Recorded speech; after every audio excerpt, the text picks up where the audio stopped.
Merci d'être fidèle au programme de Prestige TV. Mesdames, Messieurs, bonsoir et bienvenue dans votre édition du soir. À la une de l'actualité, tournée de sensibilisation et de dons de masques, le premier adjoint au maire de Thiénaba a sillonné 4 établissements de la commune. Remise d'attestation à 80 jeunes de Mont-Roland suite à une formation en aviculture et en horticulture initiée par le maire Yves Lamine Ciss. Et puis, le ministre des Sports, Matar Ba, condamne les scènes de violence qui ont valu à ce que des supporters arrachent des chaises de l'arène nationale. Plus de détails dans l'actualité nationale. Hors de chez nous, au Bénin, Patrice Talon, réélu dès le premier tour avec 86,57%. La revue de la presse et la page sportive boucleront cette présente édition du soir. Le développement, c'est tout de suite.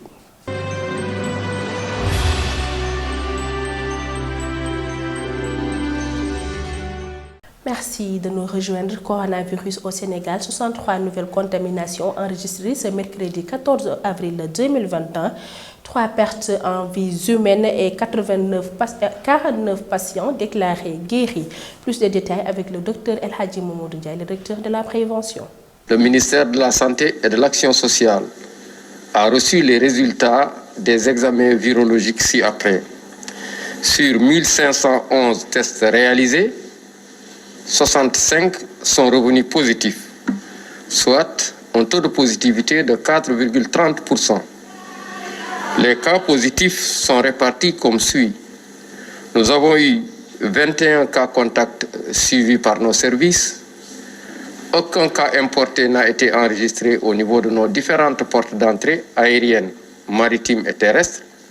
Et 44 cas ont été répertoriés et qui sont issus tous de la transmission communautaire et localisés de la manière suivante. La région de Dakar totalise 32 cas, dont 3 aux Almadies, à Ouakam, Plateau et Dakar Yoff, 2 à la Médina, aux Parcelles Assainies et à Yeumbeul, 1 à Amitié 1, Arafat, Diamniadio, Fanok, Golfe Sud, Keur Massar, Mariste, Ngor, Niary Tally, Ouest Foire, Point E, Rufisque, Scat Urbam et Sicap Karak. Les autres régions en ont 12, dont 2 à Mbour et 1 à Diofior, Goudiri, Kaolack, Kédougou, Louga, Saint-Louis, Sédhiou et Tivaouane. 49 patients suivis ont été contrôlés négatifs et déclarés guéris. 17 cas graves sont pris en charge dans nos services de réanimation. 3 décès ont été enregistrés le mardi 13 avril 2021. L'état de santé des autres patients suivis ou hospitalisés est jugé stable. Covid-19, justement, les tournées de sensibilisation et de dons de masques continuent davantage d'être au cœur de l'actualité. À Thiénaba, le premier adjoint au maire Baptiste Ciss fait un don de masques et de gel hydroalcoolique dans les établissements visités. Il a saisi cette occasion également pour dénoncer la situation désastreuse de ces derniers. Le voici au micro de Ahmadou Bambali. Aujourd'hui, nous avons fait le tour d'un certain nombre d'établissements primaires au niveau de la commune de Thiénaba. L'objectif était de 2 ordres. D'abord, la sensibilisation sur la maladie coronavirus, communément appelée Covid-19, pour appeler davantage les populations à beaucoup plus de prudence. Nous avons, dans cette optique, acheté un certain nombre de produits détergents, des gels hydroalcooliques et des masques que nous mettons à la disposition de ces établissements que nous avons visités. C'est de rencontrer l'ensemble des acteurs de l'école au niveau de ces différents établissements, au niveau de ces différents villages, pour partager avec eux la situation que ces établissements-là vivent, que les communautés éducatives dans ces établissements vivent, pour constater de visu les manquements et les besoins d'accompagnement de ces établissements. Et nous avons constaté que malheureusement, la plupart de ces établissements aujourd'hui font face à beaucoup de difficultés qu'il nous faut résoudre dans le court déjà, le moyen et le long terme. Ces difficultés sont de plusieurs ordres. Mais la plus grosse que nous avons constatée, c'est que sur les 4 établissements que nous avons visités ce matin, aucun de ces établissements n'a une clôture, en tout cas n'a un mur de clôture. Parce qu'étant une compétence transférée, notamment la mairie de Thiénaba doit davantage s'orienter vers ce secteur qui est un secteur important, névralgique. Là où on insiste très souvent en termes d'investissement, on s'est rendu compte que ce n'est pas là où devraient aller les investissements. Dans le cadre de l'emploi des jeunes, le maire de la commune de Mont-Rolland, Yves Lamine Ciss, remet des attestations de fin de formation en aviculture et en horticulture à 80 jeunes qu'il a lui-même initiés. Cette formation est venue à son heure pour régler le problème de l'employabilité. Tels sont ses propos. Donc nous sommes là aujourd'hui pour remettre des attestations à 80 jeunes de Mont-Rolland qui viennent de subir une formation en aviculture, c'est-à-dire que l'élevage de la volaille, mais aussi en horticulture. Donc nous sommes très satisfaits, nous remercions en tout cas le centre de formation, particulièrement le directeur et l'ensemble des formateurs.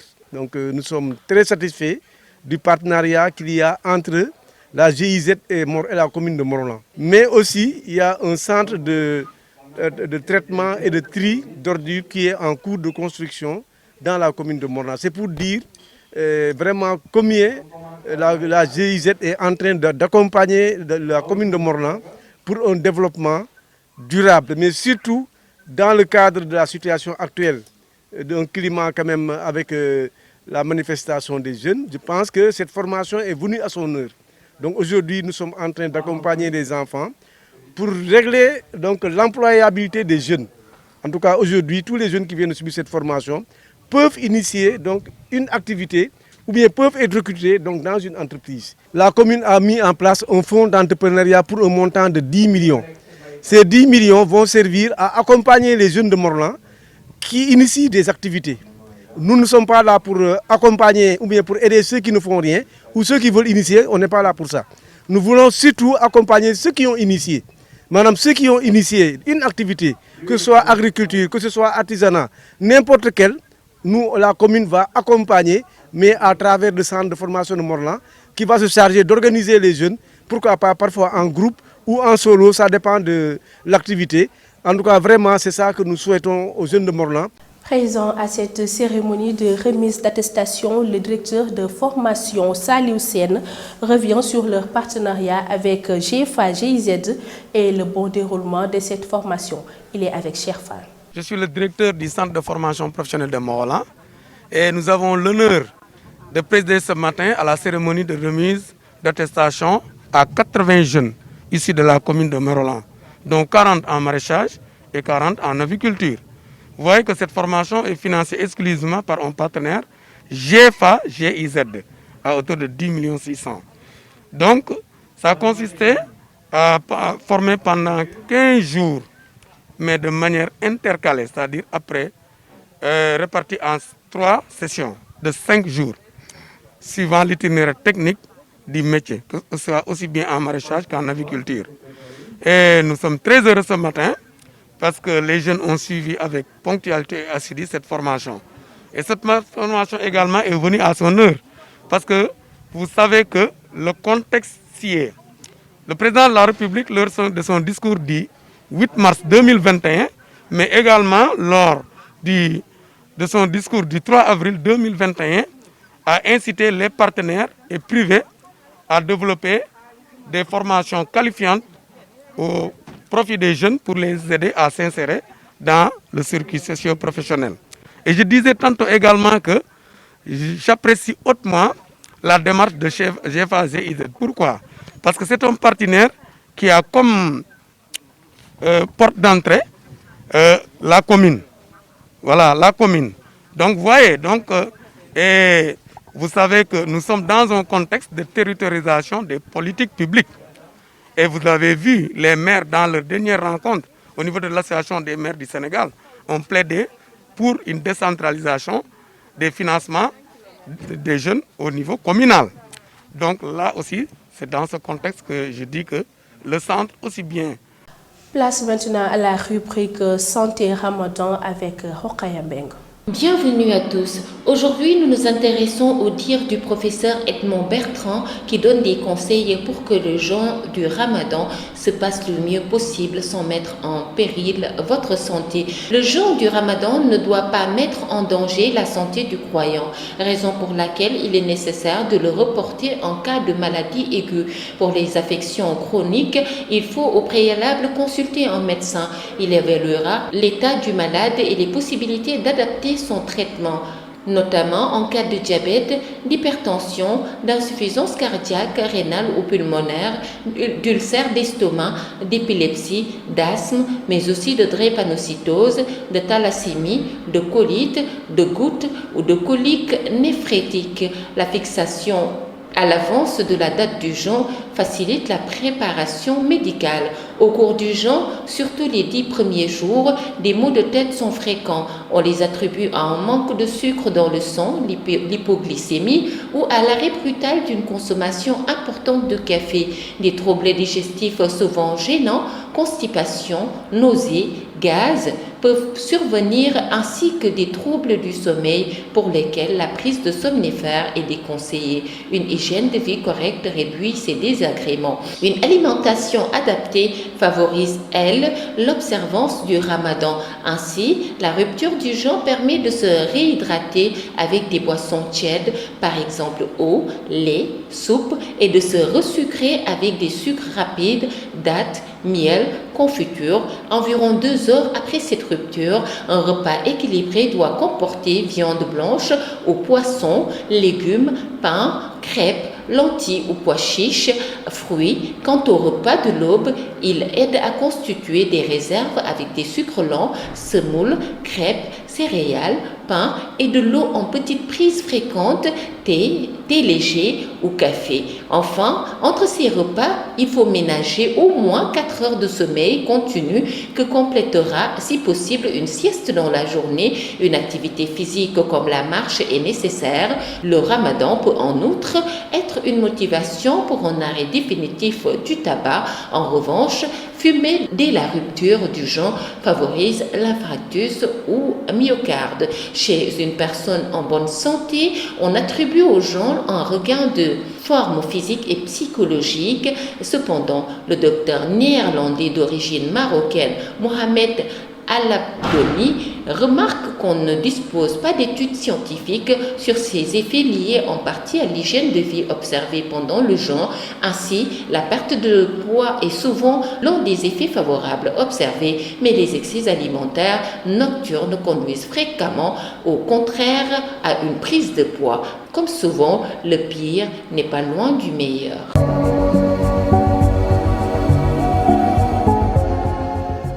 Je vous le disais tantôt dans le sommaire, le ministre des Sports Matar Ba condamne des actes de vandalisme qui ont valu à ce que les supporters arrachent les chaises de l'arène nationale pour les protéger sur la piste de cette infrastructure. Tel est le point phare de l'actualité nationale à la présentation Aminata Ndiaye. Démarrons les actualités nationales avec le nouveau chef d'état-major général des armées fraîchement installé qui effectuera une visite de prise de contact avec les troupes dans les grands commandements et services du 14 au 23 avril 2021. Ainsi, il visitera les états-majors de l'armée de terre, de la marine nationale et les directions et services du 14 au 16 avril 2021. Le ministre des Sports Matar Ba a condamné avec la dernière énergie les scènes de violence qui ont valu à ce que des supporters arrachent des chaises de l'arène nationale pour les projeter sur la piste de cette infrastructure. Cela s'est déroulé dimanche dernier lors d'un gala de lutte. En recevant le président du CNG, le ministre lui a demandé d'aller jusqu'au bout pour identifier les éventuels fauteurs de troubles afin qu'ils soient sanctionnés. Mouvement d'humeur à l'université Aliou Diop de Bombay. Hier, la coordination des étudiants a décrété une grève illimitée illimitée marquée par un accès au restaurant sans ticket, communément appelé journée sans ticket. Le coordonnateur des étudiants de l'UADB explique que le mouvement fait suite au manque de réaction des autorités universitaires face au préavis de grève déposé depuis le 24 mars dernier pour réclamer de meilleures conditions de vie dans les différents campus de l'université. C'était tout pour les actualités nationales.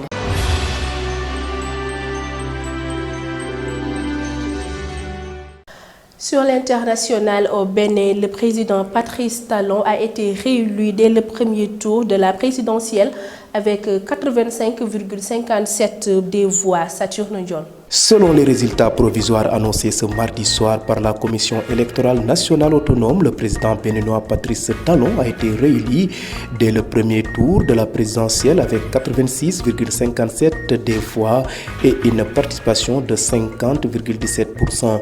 Le camp Talon a célébré brièvement sa victoire au siège du parti à Cotonou. Au Tchad, une nouvelle coalition rebelle, le Conseil national pour le changement, a annoncé avoir lancé une marche vers Faya Largeau dans le Tibesti, même si aucune autre source ne le confirme pour le moment. Le gouvernement semble en revanche préoccupé par l'offensive lancée par le Front pour l'alternance et la concorde du Tchad dans les départements de Our et Jouar au Tibesti. Les deux partis se livrent également à une guerre des communiqués. Terminons ce rapide survol de l'actualité internationale au Soudan en moins de 10 jours et selon un rapport de l'Agence des Nations Unies pour les réfugiés, des affrontements intercommunautaires ont fait 144 victimes et plus de 200 blessés à El Genyana dans la région du Darfour. Ces affrontements ont également provoqué la fuite de près de 2000 réfugiés au Tchad voisin.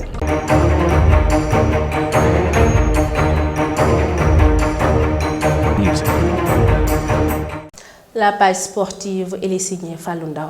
Nous démarrons avec la Ligue des Champions en Europe avec ses quarts de finale retour. Le Paris Saint-Germain qui gagne son ticket pour le carré d'as des demi-finales. Le Paris Saint-Germain perd à domicile face au Bayern de Munich. Les Bavarois gagnent en déplacement 1-0, mais insuffisant pour passer le cap. À l'aller, Paris Saint-Germain battait en déplacement 3-2. Ainsi, le Paris Saint-Germain prend sa revanche sur le Bayern de Munich qu'il avait battu en finale lors de l'édition précédente.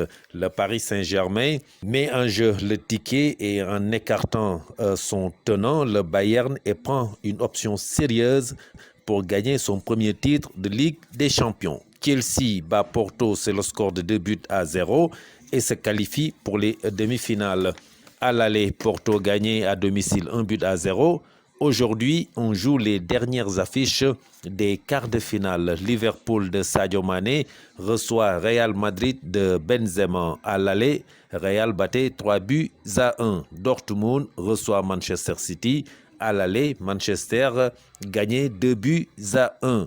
Et nous parlons de l'Europa League. On joue aussi les quarts de finale. Demain jeudi, Manchester United reçoit Grenade d'Espagne. À l'aller, Manchester gagnait 2-0. Slavia reçoit Arsenal. À l'aller, les deux équipes avaient fait match nul, 1 but partout. L'AS Rome d'Italie reçoit Ajax d'Amsterdam. Aller, AS Rome 2, Ajax 1. Villarreal d'Espagne contre Dynamo. À l'aller, Villarreal gagnait en déplacement 1-0.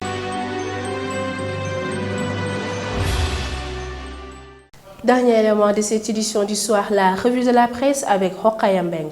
Bienvenue. Macky Sall obtient 2 importants accords. La visite du président de la République à Bruxelles a été marquée par la Fédération Wallonne et l'Institut Pasteur de Dakar qui ont décidé ensemble de l'accélération de la fabrication des vaccins anti-Covid connus et de nouveaux vaccins. Mieux, le Sénégal va renforcer sa position dans la biotechnologie qui est l'avenir de la médecine. Parlons justice avec les dessous de la bataille de succession suite à la disparition du doyen des juges, laissé sans intermédiaires le poste naguère occupé par Samba Sall et Guy favorise les appétits. À la une de l'Observateur, l'on nous décrit des couloirs des tribunaux où des noms sont glissés pour occuper le stratégique poste qui a en charge plus de 400 dossiers, dont certains hypersensibles. Quel est ce processus qui fait accéder au premier cabinet d'instruction? Ce qui est sûr, c'est qu'aucun magistrat ne peut être nommé par le président de la République. Le quotidien nous embarque dans un voyage à Kédougou pour une découverte de l'hôpital Ninifécha qui était un joyau au cœur d'un désert médical. Inauguré en 2002, la Vision mondiale l'avait érigé en poste de santé en 2014 et intégré dans le système sanitaire de la région. Aujourd'hui, de l'hôpital de Ninifécha, il ne reste que le nom, des habitations vétustes, des véhicules en panne, un personnel sanitaire réduit et de vieux souvenirs. La Tribune fait état de l'augmentation des chômeurs, d'entreprises fermées, des prix des denrées non maîtrisés, des secteurs vitaux en perpétuelle crise. À sa page 4, le journal de D-Média s'écrit « Comment un État qui se respecte et soucieux de sa crédibilité peut-il signer des accords pour ensuite rechigner à les appliquer ?» Dans Vox Pop, la star internationale Akon, qui est en quête de business, est au cœur d'une polémique politique en Ouganda. Nganilan, si, même que les groupes américains Human Rights Foundation et Vanguard Africa le pressent de se démarquer de Museveni, qu'il accuse d'utiliser le prestige mondial du chanteur pour blanchir son image. Ah, Akon, donc c'est arrivé là-bas. Akon, honnêtement, cela ne me dérange tout simplement pas. Restons avec Vox Pop qui revient sur le saccage de l'infrastructure par les amateurs de lutte. L'État menace de fermer l'arène à 32 milliards. Matarba, très en colère, affirme « Il n'est pas question qu'on se laisse faire ». À la une de Stade, 3 victoires en autant de sorties, aucun but encaissé, Chirgué, la touche espagnole qui reverdit le Diaraf. Quart de finale retour C1, Liverpool, Real, Dortmund City, suspense garanti. C1, Chelsea en demi-finale, 7 ans après, un pari historique ouvre la succession du Bayern. Neymar, on est une grande équipe, Gana Gueye, monstrueux face aux Munichois. Terminons avec Sunyolamb. Jules Baldé met la pression à Luc Nicolaï. Le contrat qui nous lie prend fin cette saison. Jules Baldé défie également Modulo et signale que dans tous les cas, il va lutter. Matarba, dans Sunyolamb, condamne et menace les actes de vandalisme à l'arène nationale. S'il faut fermer l'arène, on la fermera. C'est frustrant, choquant et inadmissible. L'État ne peut pas croiser les bras. Bonne lecture. À vos journaux et bonne lecture. Merci Rokhaya Mbengue de nous avoir évoqué les grands titres des journaux. Voilà, c'est la fin de cette édition du soir. Merci d'avoir été avec nous. Merci également à toute l'équipe de la régie.